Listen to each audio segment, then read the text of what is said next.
지금 권력이 성경, 변화하는 거에 따라서 신약, 검찰의 위치가 바뀌는데 어떻게 정치 검찰 티모테오에게 보낸 둘째 서간, 그러니까 죽을 이런 힘을 지금 다하는 신분의 투쟁, 구조라든가 서, 그 정치 유입의 문제부터 검토를 해봐라. 이게 진짜 문제.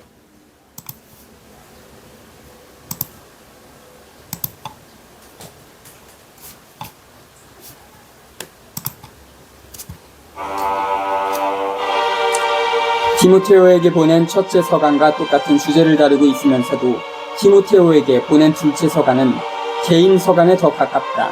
중심 관심사가 그리스도교 공동체에서 개인 관계로 넘어간다. 이 서간은 필레몬서와 매우 비슷하다. 바울은 아마 67년경에 로마에서 감옥에 갇혀 있었던 것 같다. 이때는 조건이 아주 좋지 않았다. 집안에 갇혀 있으면서 어느 정도 자유로울 수 있었던 때와는 사뭇 달랐다. 사도 바울은 외로움을 느꼈다. 아무도 법정에서 그를 변호하지 않았다. 하루하루가 지루했다. 순교를 준비하고 있었다. 버림받았다는 고독감과 몰 이해와 고문과 곧 집행될 사형 앞에서도 바울은 계속 흔들림이 없고 오히려 하나님께 감사를 드리고 있었다. 죽기 전에 자기 사랑하는 아들 티모테오를 다시 보고 싶어한다. 그의 사명을 다져주고 싶어한다. 티모테오는 매우 정확하게 그려지고 있다. 그는 민감한 사람. 이로써 때로는 결단력이 부족하고 용기가 없었다. 우리는 또한 티모테오에게 신앙의 모범이 된 그의 할머니 로이스와 어머니 에우니케를 알고 있다. 이 서간의 중심 주제는 마지막 날들을 깊이 살피는 데 있다.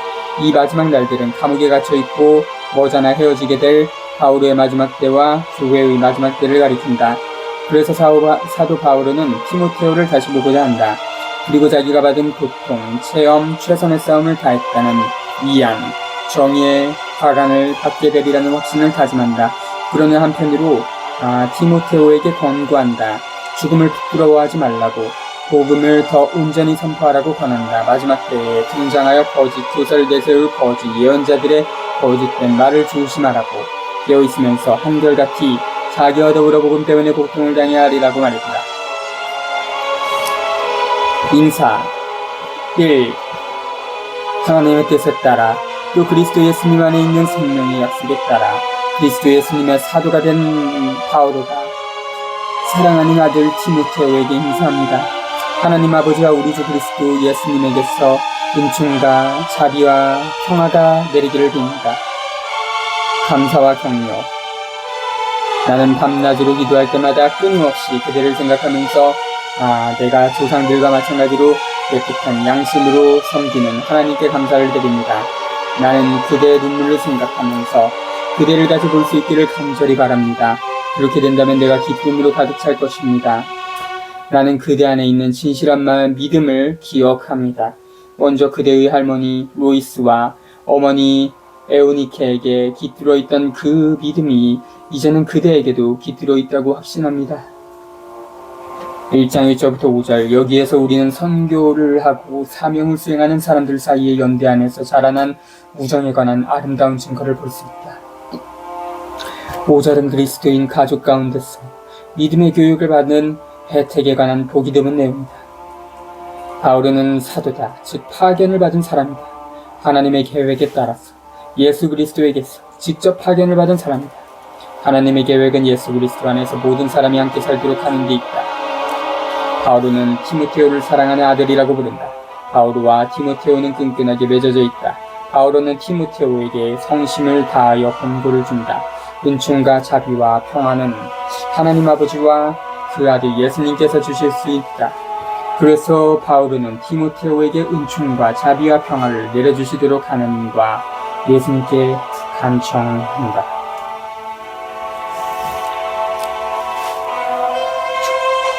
그러한 까닭에 나는 그대에게 상기시킵니다. 내 안수로 그대가 받은 하나님의 은사를 다시 불태우십시오. 하나님께서는 우리에게 비겁함과 영을 주신 것이 아니라 힘과 사랑과 절제의 영을 주셨습니다. 그러므로 그대는 우리 주님을 위하여 증언하는 것을 부끄러워하지 말고 그분 때문에 수인이 된 나를 부끄러워하지 마십시오. 오히려 하나님의 힘에 의지하여 복음을 위한 고난에 동참하십시오. 하나님께서는 우리의 행실이 아니라 당신의 목적과 은총에 따라 우리를 구원하시고 거룩히 살게 하시려고 우리를 부르셨습니다. 이 은총은 창조 이전의 그리스도 예수님 안에서 이미 우리에게 주신 것인데 이제 우리 구원자 이 그리스도 예수님께서 나타나시어 환히 드러났습니다. 그리스도께서는 죽음을 폐지하시고 복음으로 생명과 불멸을 환히 보여주셨습니다. 나는 이 복음을 위하여 선포자와 사도와 스승으로 임명을 받았습니다. 그러한 까닭에 나는 이 고난을 겪고 있지만 부끄러워하지 않습니다. 나는 내가 누구를 믿는지 잘 알고 있으며 또 내가 맡은 것을 그분께서 그날까지 지켜주실 수 있다고 확신합니다. 그리스도 예수님 안에서 주어지는 믿음과 사랑으로 나에게서 들은 건전한 말씀을 본보기로 삼으십시오. 우리 안에 머무르시는 성령의 도움으로 그대가 맡은 그 훌륭한 것을 지키십시오. 6절부터 14절 갇혀있는 상태에서 순교를 맞이할 준비를 하고 있는 바오로는 자기 동료 디모데오에게 용기를 북돋아주려고 애쓰면서 선교 사명을 위해 받은 선물을 되살리라고 초대한다. 그렇게 하는 길은 기본적으로 복음을 증거하는 데 있다. 복음을 증거하다 보면 예수님께서 겪으신 것과 똑같은 운명, 고통과 죽음을 당할 수가 있다. 고난을 당하는 것을 부끄러워함은 복음 증거가 몰고 오는 사회의 박해가 두려워 그 증거를 포기하는 것을 말한다. 그리스도인의 소명은 하나님의 계획에 참여하게 하는 무상의 선물이다. 하나님의 계획은 영원으로부터 세워진 계획으로서 예수 그리스도 안에서 명백히 드러나고 복음 선포를 통하여 모든 사람에게 전달된다. 맡은 그 훌륭한 것. 에 관해서는 1티모 6장 20에서 21절에 주를 창조하라. 성령께서는 믿음의 기본 핵심, 즉 예수 그리스도의 증거를 이해할 수 있도록 해주는 분별력, 그 증거가 새로운 역사 상황들에서 어떻게 표치해야 하는가를 알아내게 하는 분별력을 보장해 주신다. 그리스도인은 복음을 선포하고 증거하고 실현하기 위하여 몸바치는 사람이다. 복음은 하나님의 계획이며 그 계획은 고통과 죽임을 당한 다음 부활하신 예수님 안에서 극적으로 드러나 있다. 그런 복음을 선포하는 그리스도인은 고통을 당하고 죽임까지 당하게 되어 있다. 왜냐하면 예수님께서 왜 죽임을 당했는지를 설명하지 않고서는 복음을 선포할 수 없기 때문이다. 하나님에게서 나오는 생명의 계획, 모든 사람을 살리는 계획, 모든 사람과 모든 백성이 함께 살게 하는 계획을 선포하고 실현하려면 사람들과 백성들을 달라지게 하고 죽이는 계획을 고발하고 그 계획에 맞서 싸워야 하기 때문이다. 복음을 증거하는 그리스도인은 멸시와 모함을 당해도 자기가 그 예수님의 순환에 동참한다는 것을 알기 때문에 부끄러워하지 않는다. 바오로의 반대자와 협력자, 그들도 알다시피 비겔로스와 헤르모게네스를 포함하여 아시아에 사는 모든 사람이 나를 저버렸습니다. 주님께서 오네시포르스 집안에 자비를 베푸시기를 빕니다. 그는 여러 번 나에게 생기를 두드어 주었으며 내가 사슬에 매인 것을 부끄러워하지 않고 오히려 로마에 와서는 열심히 나를 찾아 만나 주었습니다. 그날에 주님께서 허락하시어 그가 주님에게서 자비를 얻기 바랍니다. 에페소에서 그가 얼마나 많은 봉사를 하였는지는 그대가 더 잘 알고 있습니다. 15절부터 18절 복음을 증거하다가 박해를 받는 상황은 우리로 하여금 복음과 참된 관계를 맺고 선택하도록 해준다. 예수님께서 겪으신 것처럼 많은 사람들이 박해를 받으면 복음을 증거하는 일을 포기한다. 그러나 어떤 사람들은 더욱 확고하게 복음을 증거하면서 예수님과 더욱더 가까워진다. 그리스도의 훌륭한 근사 2. 그러므로 내 아들이여 그리스도 예수님 안에서 주어지는 은총으로 굳세어 주십시오. 그리고 많은 증인 앞에서 그대가 나에게서 들은 것을 다른 이들도 가르칠 자격이 있는 성실한 사람들에게 전해 주십시오. 그리스도 예수님의 훌륭한 군사답게 고난에 동참하십시오. 군대에 복무하는 이가 자기를 군사로 뽑은 사람의 마음에 들려면 개인의 일상사에 얽매여서는 안 됩니다. 경기를 하는 사람도 규칙대로 경기를 하지 않으면 승리의 화관을 얻지 못합니다. 애쓰는 농부가 소출의 첫 몫을 박는 것이 당연합니다. 내가 하는 말을 잘 생각해 보십시오. 주님께서 모든 것을 깨닫는 능력을 그대에게 주실 것입니다. 2장 2절부터 7절, 1절에서 2절은 우리로 하여금 살아있는 믿음의 부활을 전해주는 전통과 만나게 한다. 그 다음에 예수 그리스도의 추종자가 되겠다고 선택을 하는 사람, 예수님의 고통스러운 운명에 동참하는 사람, 예수님의 영광스러운 부활에 동참하는 사람, 임을 보여주는 세 가지 비유가 나온다. 바울은 디모테오에게 그리스도를 위하여 기울인 노력이 보답을 받게 되리라고 확신하면서 몸과 마음을 온전히 바치라고 초대한다. 그리스도의 증인은 신앙의 희망을 굳게 지키면서 승리하신 그리스도의 사신으로서 용기를 내고 강해져야 한다. 그리스도를 증거하는 사람의 확신은 다른 사람들에게 확신을 심어줄 것이다. 그리스도의 증인은 시간을 허비해서는 안 되고 자기 사명을 소홀히 해서도 안 된다. 또한 하나님을 더 잘 섬길 수 없도록 가로막는 모든 것, 즉 실제 생활과 동떨어진 쓸데없는 논쟁을 피해야 한다. 예수 그리스도를 기억하십시오. 그분께서는 다윗의 후손으로 죽은 이들 가운데에서 되살아나셨습니다. 이것이 나의 복음입니다. 이 복음을 위하여 나는 죄인처럼 감옥에 갇히는 고통까지 겪고 있습니다. 그러나 하나님의 말씀은 감옥에 갇혀 있지 않습니다. 그러므로 나는 선택된 이들을 위하여 이 모든 것을 견뎌냅니다. 그들도 이 그리스도 예수님 안에서 받는 구원을 영원한 영광과 함께 얻게 하려는 것입니다. 이 말은 확실합니다.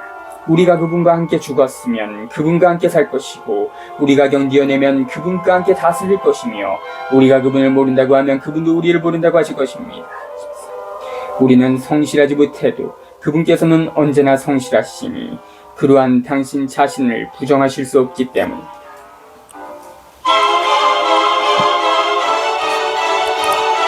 8절부터 13절, 티모테오는 부활의 증인으로서 살아가도록 초대를 받는다. 그 다음에 세례의 찬미가 소개된다.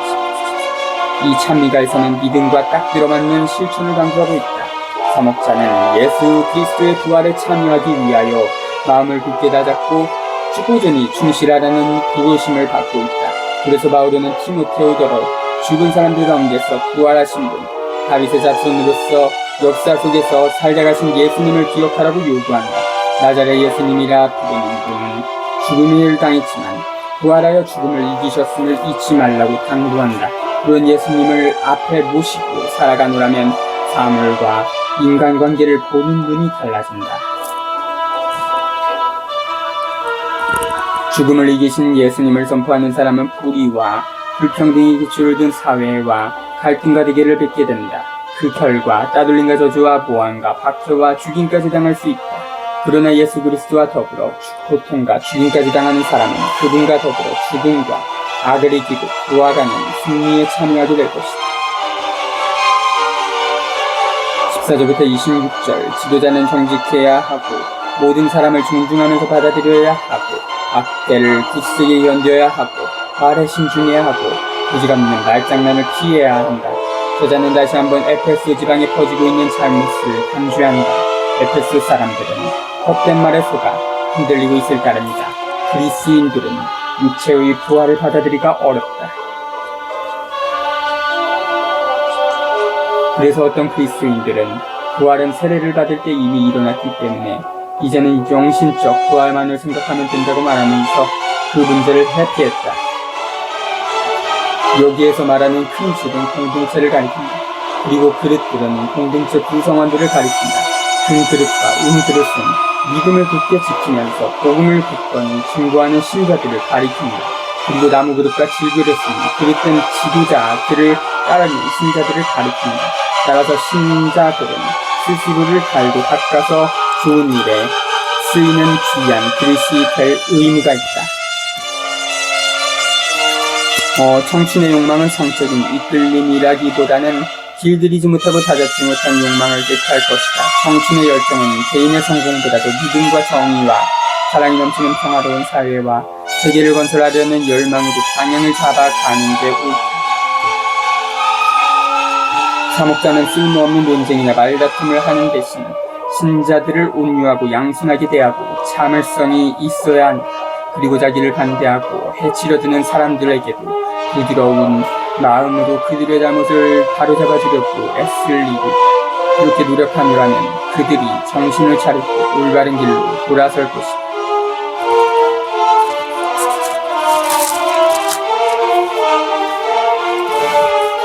인정받는 일꾼. 신자들에게 이러한 사실을 상기시키면서 설전을 벌이지 말라고 하나님 앞에서 엄숙히 경고하십시오. 그런 짓은 아무런 이득 없이 듣는 이들에게 해를 끼칠 따름입니다.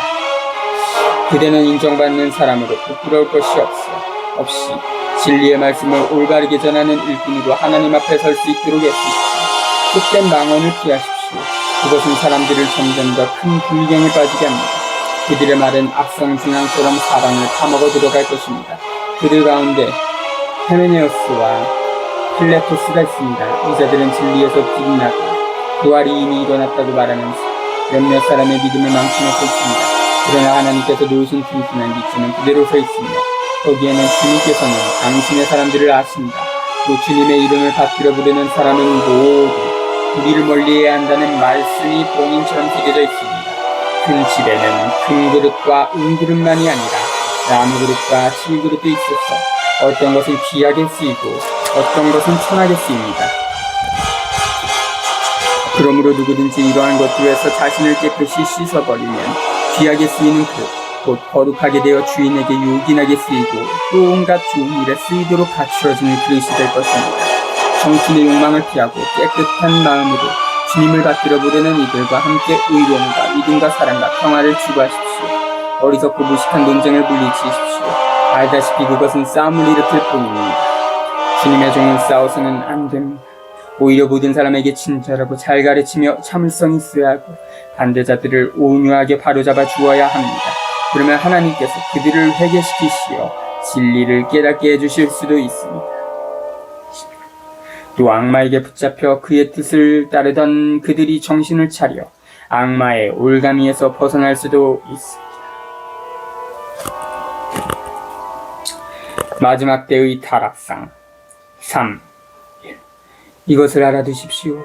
마지막 때에 힘든 시기가 닥쳐올 것입니다.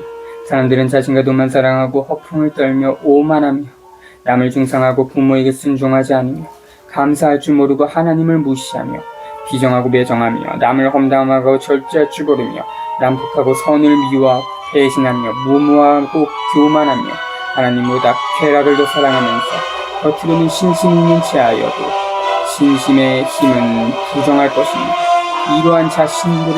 이러한 자들을 멀리하십시오. 그들 가운데에는 이 집 저 집에 몰래 들어가 갖가지 욕정에 이끌려 죄에 빠져있는 어리석은 여자들을 사로잡는 자들이 있습니다. 그 여자들은 언제나 배운다고 하지만 결코 진리를 깨닫는 데까지는 이르지 못합니다. 얀네스와 얀브레스가 모세에게 대항한 것처럼 저들로 진리에 대항하고 있습니다. 저들은 정신이 있었고 믿음의 나고자가 된 사람들입니다. 그러나 저들은 더 이상 앞으로 나아가지 못할 것입니다. 얀네스와 얀브레스가 그리하였듯이 저들의 어리석음도 모든 사람에게 드러날 것이기 때문입니다. 마지막 지시. 그대는 나의 가르침과 추었으며 목표와 믿음, 끈기와 사랑과 인내를 따랐으며 내가 안티오키아와 이코니온과 리스트라에서 겪은 박해와 고난을 함께 겪었습니다. 내가 어떠한 박해를 견디어냈던가. 주님께서는 그 모든 것에서 나를 구해주셨습니다. 다시 그리스도 예수님 안에서 강건하고 살려는 이들은 모두 박해를 받을 것입니다. 그런데 악한 사람들과 학자분들은 속이기 비하하고 속기도 하면서 점점 더 사악해질 것입니다. 그러나 그대는 그대가 배워서 확실히 있는 것을 지키십시오. 그대는 누구에게서 배웠는지 잘 알고 있습니다. 또한 어려서부터 성경을 잘 알고 있습니다. 성경은 그리스도 예수님에 대한 믿음을 통하여 구원을 얻는 지혜를 그대에게 줄 수 있습니다. 성경은 전부 하나님의 영감으로 쓰인 것이고 가르치고 꾸짖고 바로잡고 의롭게 살도록 교육하는 데 유익합니다.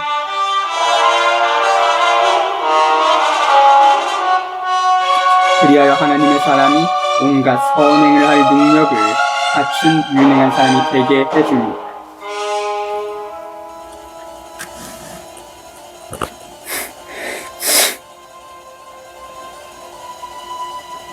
3장 1절부터 17절. 예수님께서는 마지막 시대에 맞이하게 될 어두운 앞길을 예고하셨다. 거짓 메시아들이 많이 나와 사악한 교설로 사람들을 빗나가게 할 것이라고 말씀하셨다. 바울은 역사의 종말 앞에 악이 불어나리라고 기김한다. 악이 늘어남을 상기시킨다. 유다인 전설에 따르자면 얀네스와 얀브레스는 파라오 앞에서 모세를 반대하던 우두머리 마술사들이었다. 복음을 선포하는 사람은 박해받을 것을 각오해야 한다. 박해를 받으면서도 성경에 있는 하나님의 말씀에 충실해야 한다. 성경 안에는 믿음의 양식과 증거하는 데 필요한 힘이 들어있다. 불의한 사회에서 통용되는 인간관계가 그리스도교 공동체 안에도 스며들어 올 수 있다. 옳은 일과 그른 일을 구별하지 못하는 그리스도인들은 사회에 대하여 아무런 할 말이 없다. 사회든 공동체든 그 안에 거짓과 착취가 판치면 당장 그 결과 희생자들을 낳기 마련이다. 그리스도교 순교의 가장 중요한 특징 한 가지는 복음을 전하다가 고통과 수치를 당하면서도 결코 부끄러워하지 않는다는 데 있다. 하나님께서 순교자와 한편이 되어 그를 온갖 박해를 이겨내게 하신다. 복음을 전하는 사람은 박해를 받게 되어 있다. 예수 그리스도처럼 살아가는 사람은 박해를 받게 되어 있다. 성경을 묵상하면서 기도하는 일은 우리의 믿음을 자라게 하는 가장 큰 수단이다.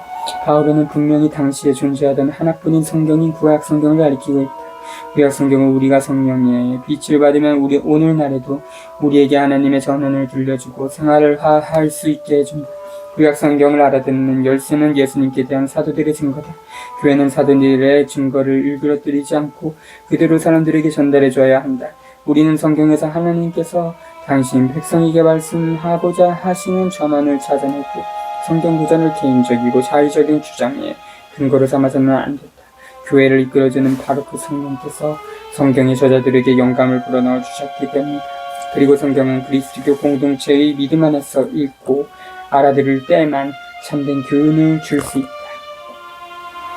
거짓된 교사들은 사기꾼들이다. 그들은 믿음이 없고 믿음을 실천하지도 않는다. 티모테오는 바오로에게서 뿐 아니라 자기 가족에게서도 믿음을 물려받았다. 그래서 믿음을 통하여 구원을 받을 수 있다는 지혜를 성경에서 얻었다. 4장 1절부터 5절 사도들과 상옥자들의 사명은 우선 복음을 선포하여 사람들로 하여금 우상 숭배를 버리고 살아계시는 유일한 하나님을 섬기게 하는 데 있다. 하나님의 말씀을 전파하는 일이 교회와 교회 지도자의 으뜸가는 관심사여야 한다. 사람들이 복음을 올바르게 알아듣고 받아들이지 않으면서 자기네 입맛에 맞는 꾸며낸 이야기의 정신을 팔 경우에도 복음 전달자는 온갖 고난과 어려움을 이겨내면서 자기 사명을 완수해야 한다. 그래야 사람들을 회개하게 하고 구원할 수 있다.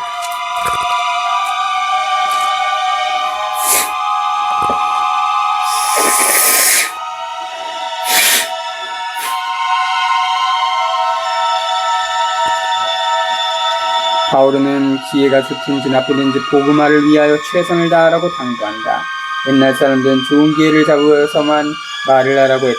그러나 기회는 하나님의 손 안에 있다.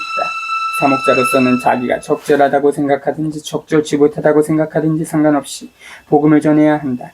올바른 가르침을 애써 지키고 전하는 신자들과 교직자들은 박해를 당한다. 그러나 그릇된 가르침을 고집하는 자들은 사람들에게 듣기 좋은 말만 하여 인기를 얻으려 한다. 교직자들과 사목자들은 그리스도께서 다시 오시는 날 심판자이신 그분 앞에서 자기가 한 일을 보고하고 심판을 받아야 한다. 그들은 오직 하나님의 말씀에 순종하여 가르쳐야 한다. 이 대목 역시 3장 1절에서 5절에서처럼 마지막 때를 말하고 있다는 인상을 주지만 사실은 디모데오 공동체가 처한 상황을 다루고 있다. 미래를 내다보는 것이 아니라 현재를 묘사하고 있다. 공동체 안에서 일어나고 있는 갈등 상황을 다루고 있다. 무슨 일이 일어나고 있었을까? 참된 예언자와 거짓 예언자 사이에 대결이 빚어지고 있었던 것으로 보인다. 참된 예언자들과 거짓 예언자들은 구약시대에서부터 있었다. 예레 14장 13에서 16절이다. 에제 13장 1절에서 4절이나 미카 3장 5절에 나오는 것처럼 사람들이 솔깃한 말에만 귀와 마음을 기울이고 있었던 것 같다.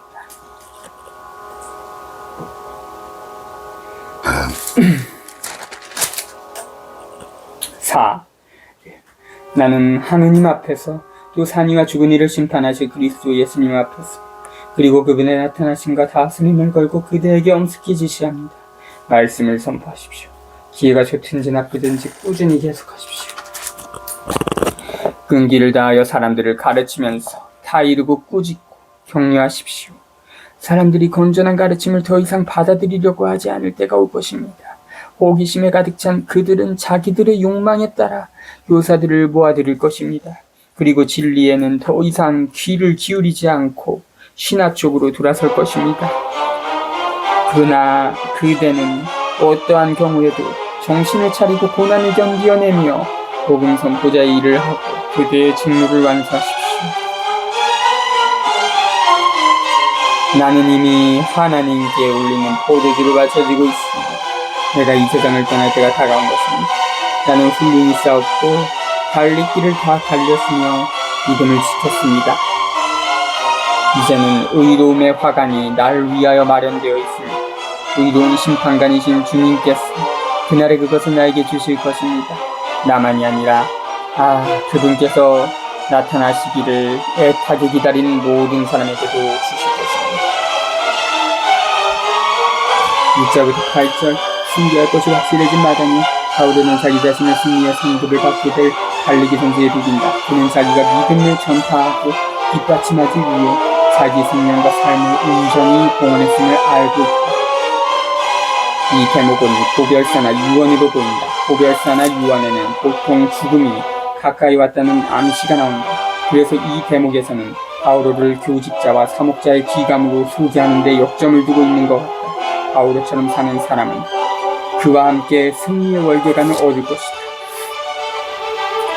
바오로는 복음을 선포하다가 온갖 희생을 무릅써야 했으며 이제 순교를 눈앞에 두고 있다. 더 이상 빠져나갈 구멍이 없을 것 같다.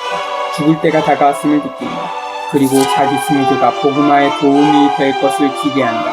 자기 죽음이 어쩔 수 없이 맞아들이는 운명적인 최후가 아니라 노출을 올리고 떠나는 새로운 항해의 출발점이 되기를 희망한다.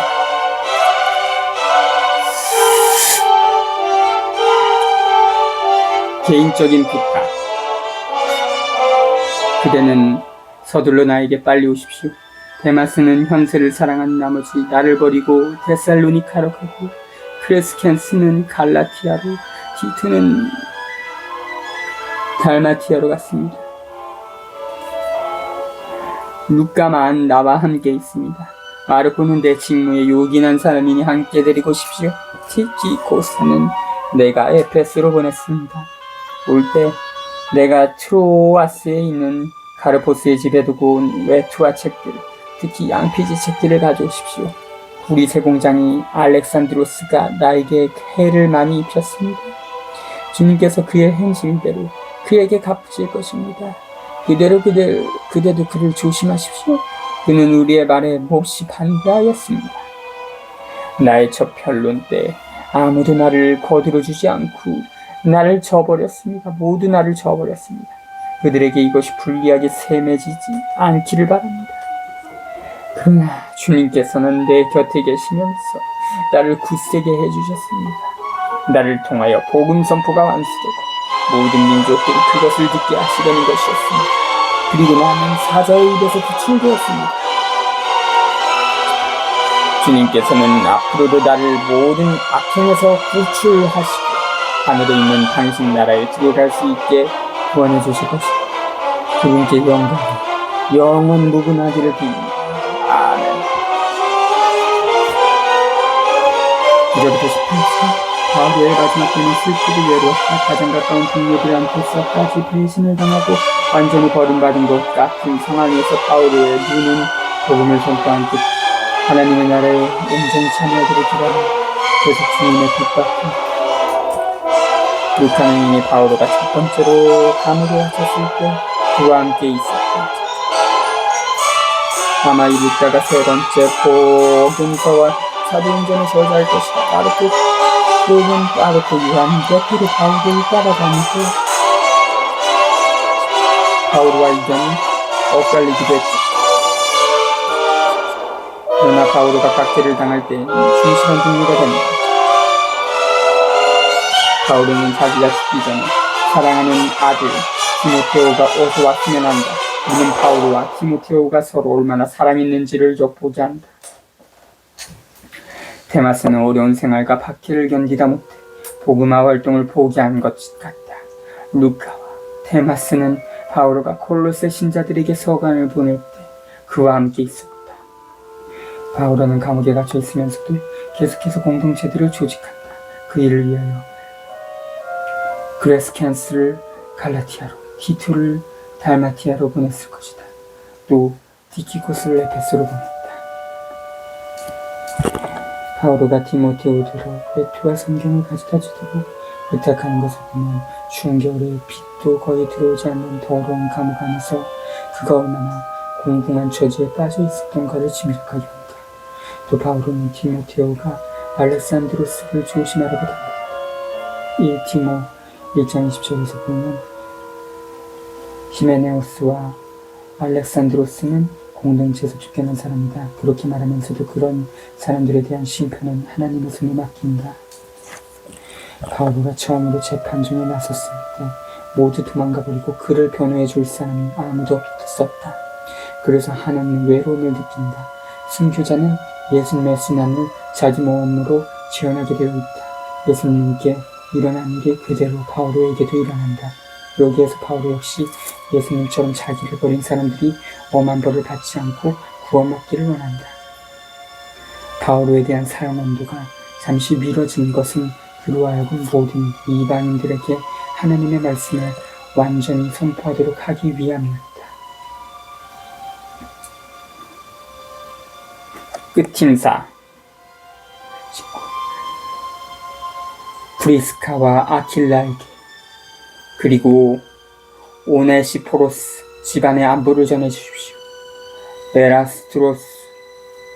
에라스토스는 고린토에 머무르고 있습니다. 트로피모스는 병이 나서 내가 밀레토스에 남겨뒀습니다. 겨울이 되기 전에 서둘러 오십시오. 에우블로스와 푸덴스와 리노스와 클라우디아와 그 밖의 모든 형제가 그대에게 인사합니다. 주님께서 그대의 영과 함께 계시기를 빕니다. 은총이 여러분과 함께하기를 빕니다. 19절부터 22절 바울은 자기를 따뜻하게 맞아주고 이방인 세계에서 선교사가 된 그리스도인 부부 프리스카 또는 프리스킬라와 아킬라를 기억한다.